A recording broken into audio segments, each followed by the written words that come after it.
The starship Helios Run moved slowly through the silver clouds of the nebula drift, its hull humming as if whispering secrets only machines understood. Inside, the human engineer Ethan Hale worked alone in the narrow repair bay, his hands stained with coolant and metal dust. He had been awake for almost 20 hours, trying to fix the malfunctioning gravcore stabilizer before the ship drifted too. Close to the nebula's magnetic storms, Ethan never complained about long hours. He liked keeping busy. He liked fixing things. And more than anything, he liked working alone, because it meant nobody asked questions he didn't want to answer. His entire life had been quiet, calm, straightforward until earlier that morning, when the captain told him the ship would be taking on passengers. Not just any passengers, royal passengers, but not humans. The first one entered the repair bay without warning, and Ethan almost dropped the glowing stabilizer module in his hands. She stood tall, much taller than him, with smooth, sky-blue skin and long silver hair that floated as if underwater. Her eyes glowed faintly violet, bright enough to reflect in the polished surfaces around them. And yet she looked young, calm, curious, and very confused. Her name was Lysera Vale, Princess of the Avery Dominion. She was beautiful in a way Ethan didn't have any words for. Not the usual kind of beauty humans talked about. Something strange and mesmerizing. Something that made the air feel heavier. Ethan swallowed and quickly set the module down before he burned himself. Excuse me, this area is restricted. Repairs only. Lysera blinked slowly, her violet eyes studying every tool, every panel, and every flicker of light around her. I was told the human engineer was here, she said in a smooth, musical voice. My attendant said you could help me understand something. Ethan rubbed the back of his neck. I mean, sure, but maybe not inside the repair bay. Things explode in here sometimes. She stepped closer instead of stepping out.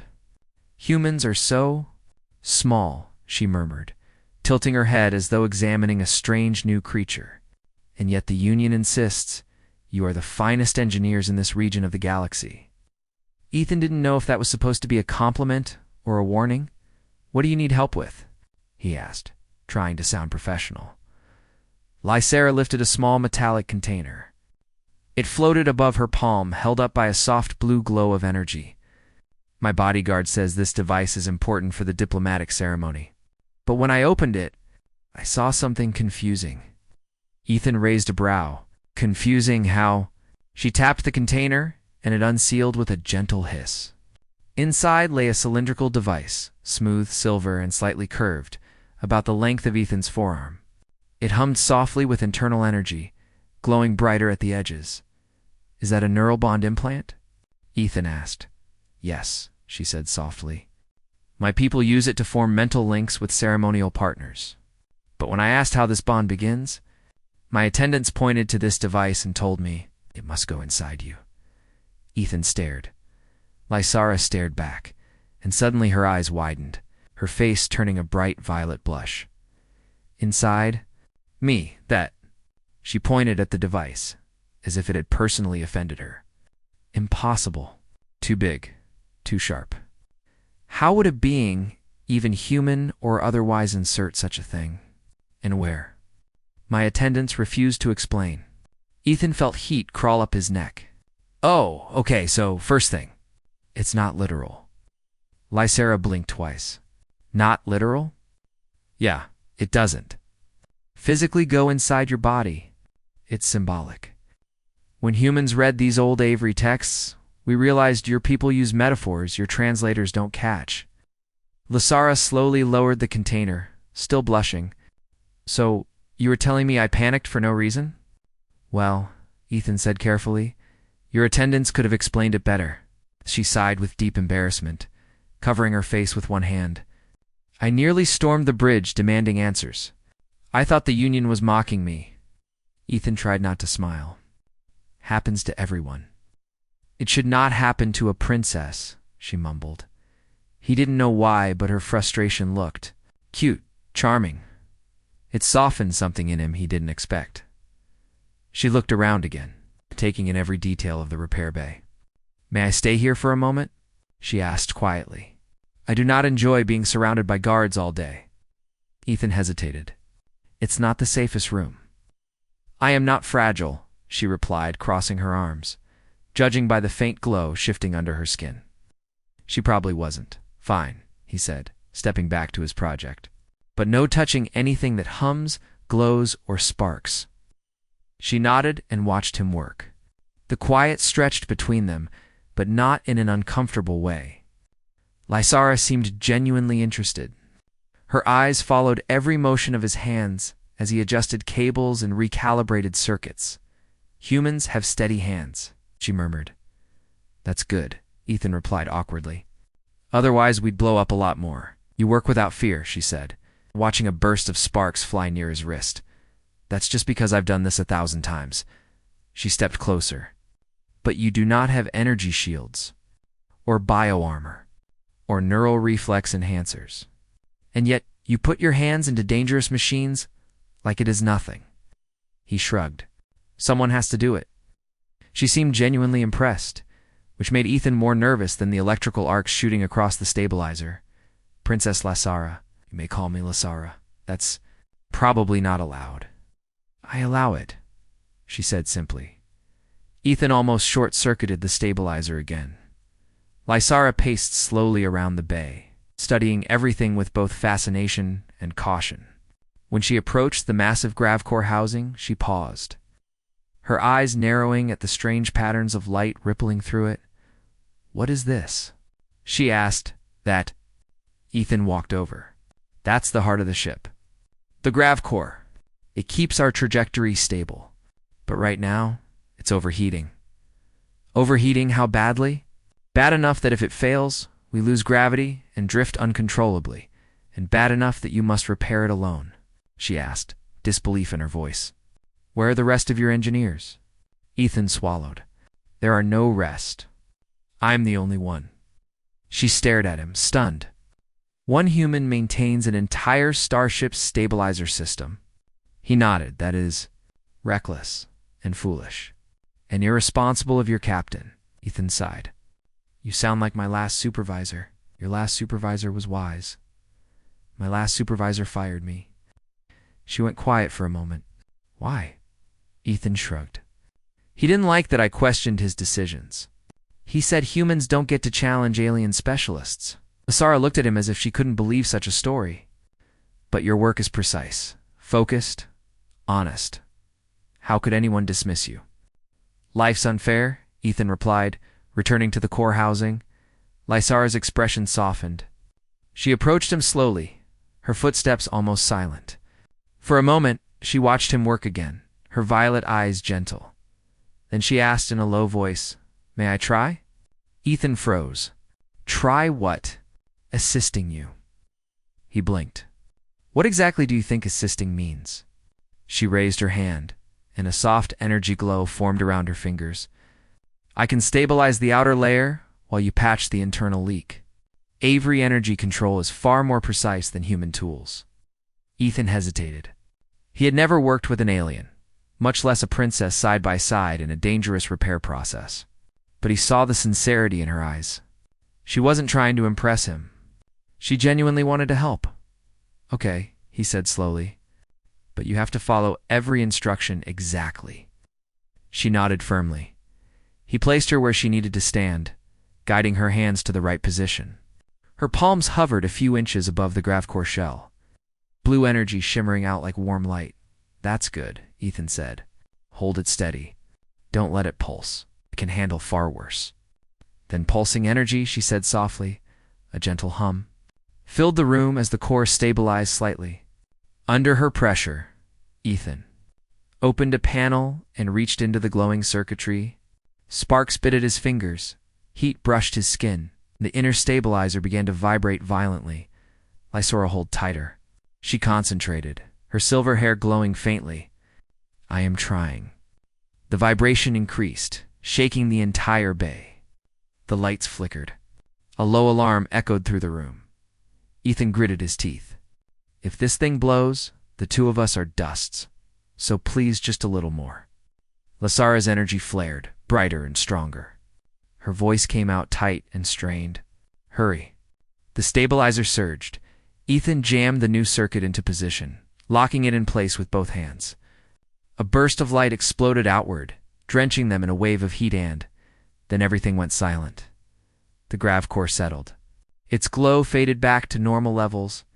Ethan slumped against the panel, exhausted. Lysara staggered but caught herself on a railing, breathing deeply. For a moment, neither spoke.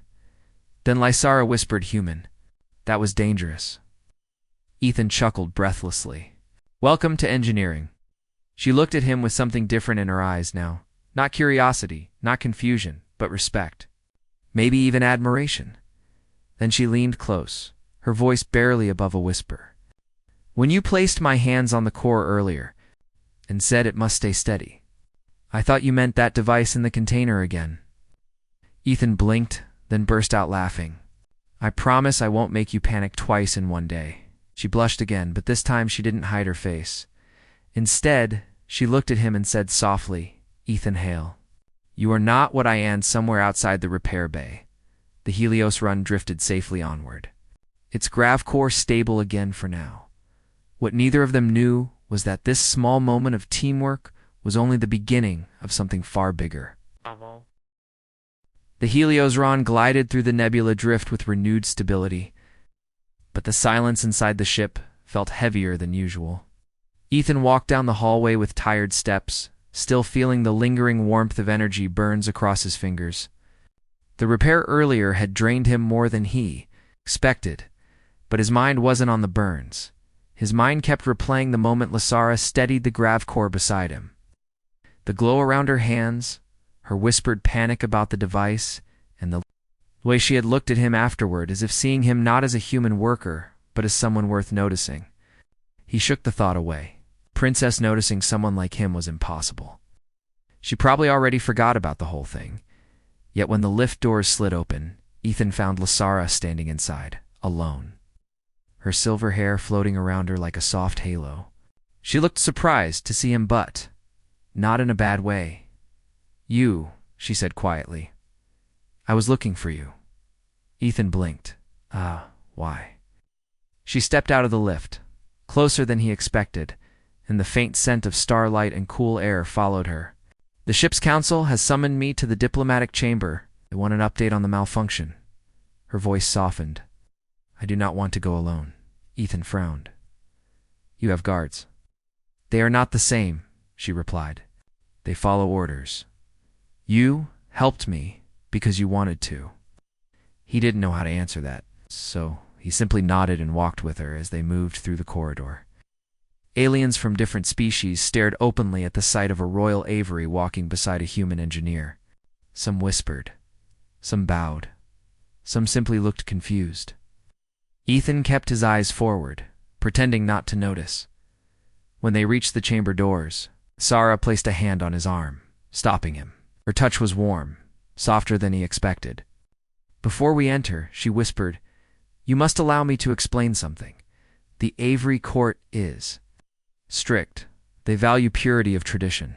They look down on humans. They think we are too advanced to learn from outsiders. Ethan offered a crooked smile. I've worked for alien officers before. Don't worry. I'm used to getting insulted professionally. Lysara looked pained. That should not be normal for you. Before he could answer, the doors slid open, and they stepped into the chamber. Inside, a large circular table floated in the air, surrounded by holographic screens showing star charts. Several Avery delegates stood around it, their royal markings glowing faintly across their blue skin. Their posture straightened instantly. When they saw Lisa, Ron stiffened even more when they noticed Ethan behind her. One of the elders frowned. Aye! Princess Lysara! Why is a human with you? Lysara stepped forward with quiet confidence. Because he is the reason the ship remains stable. The elders murmured among themselves. Ethan felt their eyes like sharp needles. Another elder spoke, his voice cool. Princess, your presence was requested to discuss upcoming diplomatic protocols, not to introduce crew members. Lysara lifted her chin. This crew member risked his life to fix a grav core that your own Avery techs refused to touch. The elder's expression tightened. That core was unstable. Any attempt to repair it was unwise. Unwise, Lysera repeated softly. And yet, this human saved the ship. Ethan shifted awkwardly. Really, I just did my job. Silence, human, one of the elders snapped without looking at him. Lysera's hand clenched into a fist. You will not speak to him like that, she said sharply. The chamber fell into a stunned hush. Ethan's eyes widened slightly. He had never heard her use that tone, steady, strong, fiery. The elder looked insulted. Princess, you forget your place. No, she replied, her voice echoing. I know it better than you. And as princess, I speak freely. Another elder stepped forward, trying to calm the room. Your Highness, no disrespect was intended. But the traditions of the Avery must guide all interactions. Humans are unpredictable, fragile, disorderly. You must keep your distance. Lysera turned to Ethan with a softness that contrasted sharply with the cold room. Does he look fragile to you? She asked the council. He worked beside an unstable grav core. He held it together with his bare hands. Ethan tried not to laugh nervously. I mean, they were gloved hands. Hush, she whispered. The elders exchanged annoyed glances. One of them finally growled, Princess, if this human is so important, then explain why you brought him before the council. Lysera looked Ethan in the eyes, almost asking for permission. When he hesitated, she stepped forward on her own. Because, she said clearly, he helped me, and I trust him. The room erupted into sharp whispers, shock, disbelief, maybe even outrage. Ethan felt his stomach twist. Trust was a powerful word among the Avery. It didn't just mean she liked him or respected him, it meant something deeper, something culturally significant. The elders demanded an explanation, but Lysera refused to speak further. Instead, she glanced back at Ethan and said softly, You may wait outside. He started to protest. I can stay, please, she whispered. I do not want them to direct anger at you. Her eyes were firm but grateful. Ethan nodded reluctantly and stepped out of the chamber, the doors closing behind him with a cold hiss. He leaned against the wall, exhaling sharply. The energy burns on his hands stung more than before, and he rubbed them gently, trying to ease the ache. Minutes passed. Then more minutes. He began to wonder if the council was scolding her for defending him. The idea made his chest tighten with guilt. He didn't want to cause her trouble, didn't want her to suffer consequences for choosing to stand beside a human. The door slid open suddenly. Lysera stepped out, tired but composed. Her shoulders sagged slightly as if she had carried the weight of a mountain. Ethan straightened. Are you okay? Yes, she said softly. But the council is angry. He frowned. Because of me? Because I refused to bow? They began walking down the corridor together, no longer noticed by passing crew. Lysera seemed deep in thought, her fingers tracing faint circles against her palm. Ethan, she said quietly, Avery traditions are strict. They believe our bonds must stay within our own kind. They think humans are beneath us. They think trusting you is dangerous. Ethan sighed. You don't have to defend me. I get it. We're different. She stopped walking and looked directly at him. Yes, different, not lesser, he swallowed. Her intensity caught him off guard. But why risk upsetting your people? He asked softly. I'm just one engineer. You're not just anything, she whispered. A pause. A long one. Ethan felt the ship hum beneath his feet, the soft vibrations steady and rhythmic. It reminded him how close they had stood beside each other earlier, how her glow had wrapped around his hands like warm light. He pushed the memory away. Lysera, you barely know me. I know enough, she whispered. Before he could respond, a security alarm blared through the hallway. The lights flickered red, and a sharp computerized voice echoed. Warning. Unidentified vessel approaching. All personnel to stations. Ethan stiffened. This isn't scheduled. Lysera's eyes darkened with worry. Something is wrong. They rushed toward the nearest viewport, joining several crew members already staring into space. An enormous ship materialized out of the nebula clouds, its hull black and jagged, like a predator lurking in the shadows. Its engine glow pulsed in an unnatural rhythm. Its insignia, the mark of the Krail Dominion, burned bright red. Lysara stepped forward, trembling with anger. Krail raiders. They must have tracked us. Ethan's breath caught. Tracked you? Why? Lysara hesitated. Because the Avery royal line carries something ancient, something powerful. Something the Krail have wanted for centuries. The Krail ship powered its cannons. Ethan's heart dropped. We need shields up now. He sprinted toward the engineering deck with Lysara following closely behind. The corridor shook as the first energy blast slammed into the Helios run. Alarms blared. The floor vibrated violently. Ethan pushed through a crowd of crew and reached the stabilizer consoles. The ship's power grid was straining already. They hit the primary shield matrix, he yelled. Lysara hovered beside him, eyes sharp with determination. Tell me what to do. Ethan stared at her. It's too dangerous, Ethan, she said firmly. I will not sit quietly while others bleed because of me. He recognized that same fire from earlier. He had no time to argue.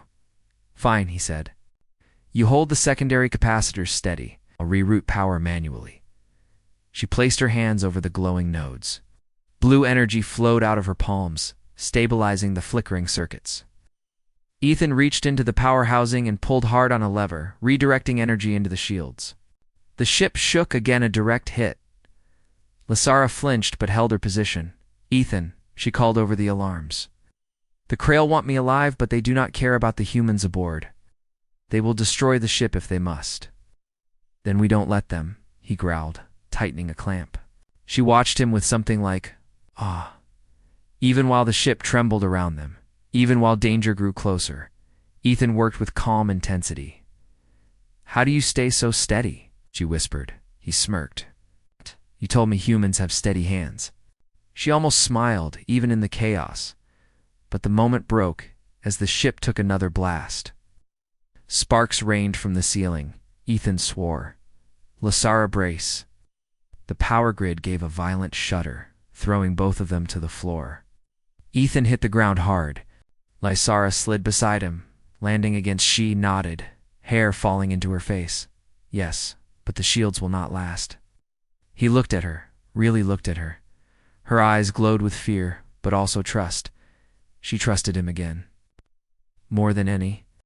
The ship shook again as another blast struck the hull, making the lights flicker. But Ethan pushed himself to his feet, refusing to let fear slow him down.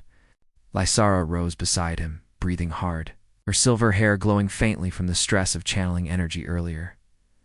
The engineering deck filled with crew scrambling to fix damaged systems.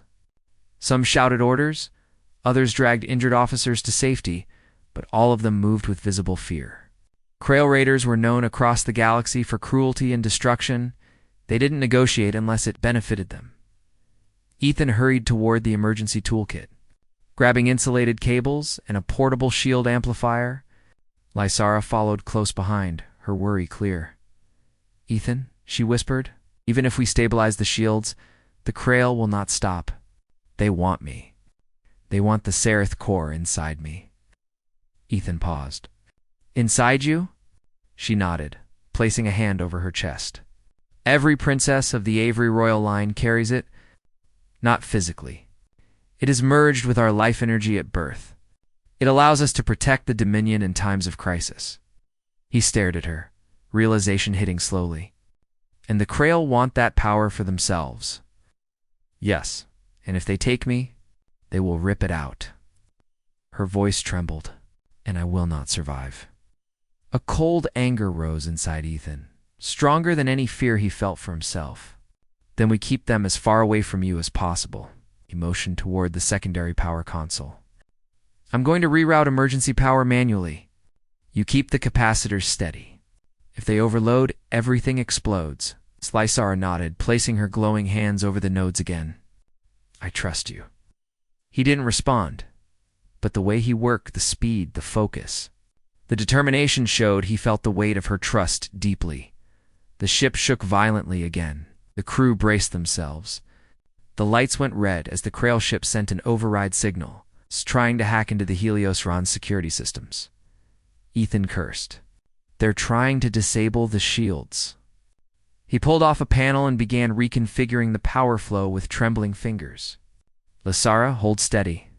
Her energy flared brighter. I'm trying. The ship vibrated harder.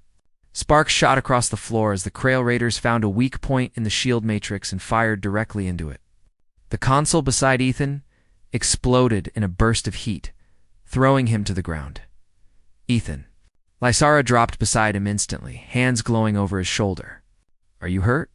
He coughed and groaned, pushing himself up. Just a little burnt. Nothing serious? Humans call this nothing serious, she whispered, horrified by the scorch marks on his suit. Yeah, he said through a shaky breath. Pretty normal day? She stared at him, as if that alone proved something the Avery Council had never. Understood?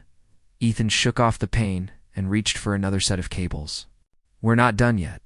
Before Lysara could respond, a deep metallic boom echoed through the corridors. The ship trembled, gravity flickered, and a new alarm rang out. Warning. Enemy boarding craft detected. Multiple hull breaches. Lysara's eyes widened with fear. There on the ship. Ethan grabbed her hand without thinking. Run! They dashed through the corridor, dodging panicked crew and falling debris. Lysara followed him closely, her long strides matching his speed. The ship's lights flickered wildly as systems crashed one after another. When they reached a security bulkhead, Ethan slammed his fist against the manual override. The door slid open, only halfway jerking violently as damaged motors tried to respond. He forced it the rest of the way with a heavy grunt. Lysara placed a steadying hand on his shoulder. You're doing too much alone. I've always done everything alone, he said, breathless. I'm used to it. Lysara shook her head. You do not have to be alone. But before he could answer, they heard metal screeching behind them. The corridor they had come from twisted and tore open as a Krail. Boarding squad forced its way through. Ethan grabbed Lysara's wrist again. Move. They sprinted through the next hallway as the first Krail soldier stepped out of the breached hall, armored, insect-like.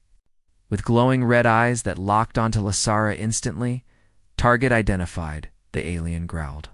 Princess Lysara, alive. Over my dead body, Ethan muttered, pulling her forward. They reached another room, the auxiliary generator core. Ethan slammed the door shut behind them and locked it. Heavy impacts sounded almost immediately, shaking the metal. They're already trying to break through, he said. Lysara looked around the room, breathing fast. Is there any way to stop them? Ethan moved to a terminal. Only if I overload the generator in this section. It'll blast the hallway and seal off this part of the ship. But the explosion will spread and damage nearby systems. And us? Lysara asked, her voice soft. Ethan swallowed. If we stay inside during the blast, we won't survive. Lysara stepped closer. What are you thinking? That you need to escape this section, he said. Now, what about you? I'll stay and trigger the overload manually. Our breath caught. No. It's the only way, no, she repeated firmly, grabbing his arm. I will not leave you here. Ethan shook his head. Lysara, I can't let them take you. If they get you, they get the Sereth core. Then the Avery Dominion falls. Then the entire region falls. Billions will die. Her grip tightened. And what of you? What of your life? Are you willing to just throw it away? Ethan exhaled slowly. If it means saving you, yes. Lysara stared at him. Stunned, no one in her royal life had ever said. Something like that, not her guards, not her advisors, not her. Council, but this human, this engineer was willing to risk. Everything, no, she whispered again. You cannot ask me to accept that. He gently removed her hand. I'm not asking. I'm doing what I have to. She stepped forward suddenly, blocking his path. Her eyes glowed brighter, filled with an emotion Ethan didn't fully understand. Ethan Hale, she whispered, you do not understand what you are to me. He blinked. What am I? She opened her mouth to answer, but the door shook violently, cracking under the force of the Krail soldiers trying to break through. The metal screeched, bending inward. Lasara grabbed Ethan's hands with sudden urgency. There is another way. What way? He asked quickly. The Seraph core, she whispered. If I unlock it, I can use it. Ethan stiffened. Use it how? It releases an energy burst that pushes away anything within a large radius, she said, trembling. It could throw the Krail soldiers back through the breach. Then do it. She shook her head fiercely. It is dangerous. It drains life energy. My life's energy. If I use too much, I may not recover. Ethan froze. What do you mean? Recover? Lysara looked away. If I use it fully, I die. His heart dropped into his stomach. That's not an option, he said instantly. I won't let you. She met his eyes with painful calm. You were willing to risk yourself? Why am I not allowed to do the same? Because I'm just one person? Ethan snapped, more emotionally than he meant to. You're royalty. You're important. Millions depend on you. And I depend on you, she whispered softly. He fell silent. Then the door gave another violent screech. A piece of metal snapping off and flying across the room. They were out of time. Lasara took a deep breath, stepping toward the center of the room. Her hand started glowing, brighter and brighter. Lisa to stop. Ethan grabbed her wrist. There has to be another way. There is, she whispered, but it requires you. He frowned. Me? How? She stepped closer, so close he could feel the warmth of her energy against his skin. Her voice softened, almost shaking. Earlier, when we stabilized the grav core together, our energies connected. Humans are not meant to link with Avery, but you did. You matched my energy, Ethan swallowed. What does that mean?